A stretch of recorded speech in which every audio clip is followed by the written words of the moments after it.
Greetings, car fanatics. So, as you all know, I love Porsche 911s. Today, I'm here with my dog Tulsa, and we're going to talk about the different water-cooled 911s. The point of this video is to help you guys understand the different 911 generations so you can decide which generation is right for you. Let's start with the 996, which was introduced in the United States in 1999. This marks the first water-cooled 911 and deviated from the original design by changing up the headlights and going to this kind of fried egg look. I don't think that was what Porsche was going for, but enthusiasts called it the fried egg headlights. Anyways, the 996 is a great sports car and it can be had for a bargain.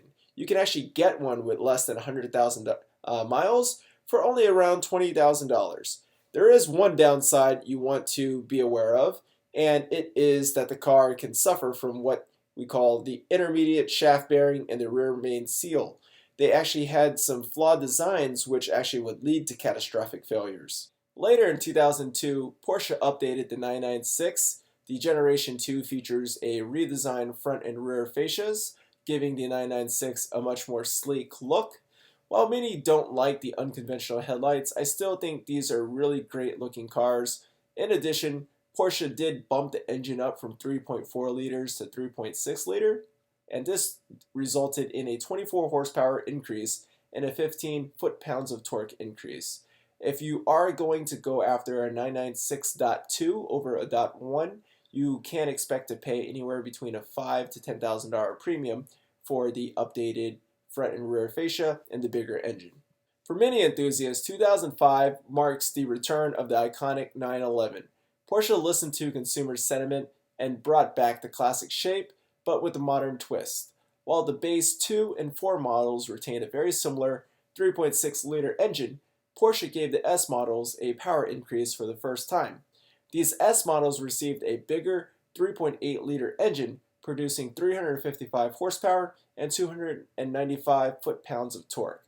Unfortunately, Porsche didn't completely fix the IMS and RMS design flaws. 2005 and early 2006 models are more prone to the IMS and RMS issues, but there have also been failures in some 2007s and 2008 models. However, these failures have been more rare. Like with the 996, if you're going to try to purchase a 997 Generation 1, you'll want to triple check that the IMS and RMS has been replaced for these early models. A nice 997 Generation 1 can actually be had for around $30,000 to $40,000 depending on the condition, the options, the miles, and so forth. So if you are looking for a 997, this is a great place to start. Alright, so now we get to my favorite 911, and I'm a bit biased because I own a 997 Gen 2, but these came out in 2009.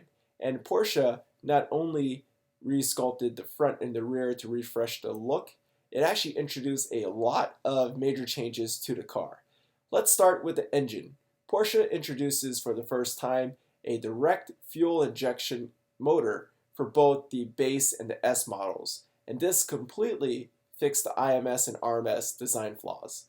And Porsche, in addition, introduced the PDK transmission. This offers superior performance over the Tiptronic and actually also offers superior performance over the manual gearbox. Inside the car, Porsche introduced a much better touchscreen navigation system and Bluetooth connectivity. So overall, the 997-2s, even though it is just a refresh over the 997 Generation 1s, actually featured a lot of mechanical revisions from the engine to the transmission and even the suspension and brakes. If you want to get a 997 Generation 2, you can expect to pay anywhere between $50,000 to $60,000 for an S model. So in 2012, Porsche introduces the new 991, which is the current car. Most Porsche enthusiasts love the new 991s. It's sleek, it's sexy, and it's unmistakably a 911. However, some do think that the 911 991s departs from its traditional sports car origins. Porsche did in fact extend the wheelbase by 4 inches, lengthening the car overall by an inch. This, combined with the more bubbly design, makes the 991 appear that much bigger than it actually is. With the slightly larger dimensions and vastly improved interior, the 991 actually becomes much more GT-like. This doesn't only offer better performance and comfort, it actually allows Porsche to charge an even higher premium for the 911s. And this makes room for Porsche to really up the cost and performance of the Boxsters and the Caymans, which by a lot of purists are considered kind of the pure sports cars, and the 991s are now kind of the GT cars. But overall, I love the 991s. They're super sexy, and as a result, they command a pretty high premium. If you want to purchase a used 991, you can expect to pay over $60,000 even for a base model, but prices are dropping, so if you have time to wait a year or two, prices could be even lower.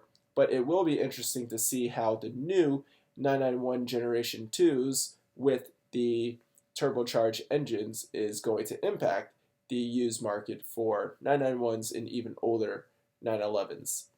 So if you're looking to buy a 911, you'll want to first establish a budget to figure out the generations you can afford. The general advice is to purchase the newest Porsche with the lowest miles. However, if you want to save some money, the 996 or even the 997 could be great options. And once you've decided which generation is right for you, you'll want to research long and hard the different models and options available. Unlike most cars, there's large variability in 911 prices based on models, options, color schemes, and transmissions. So in my next video, I'll cover the important 997 models and the options you should know about. Thanks for watching Car Fanatics. If you like this video, go ahead and give it a thumbs up and subscribe to my channel. Leave any questions or comments below.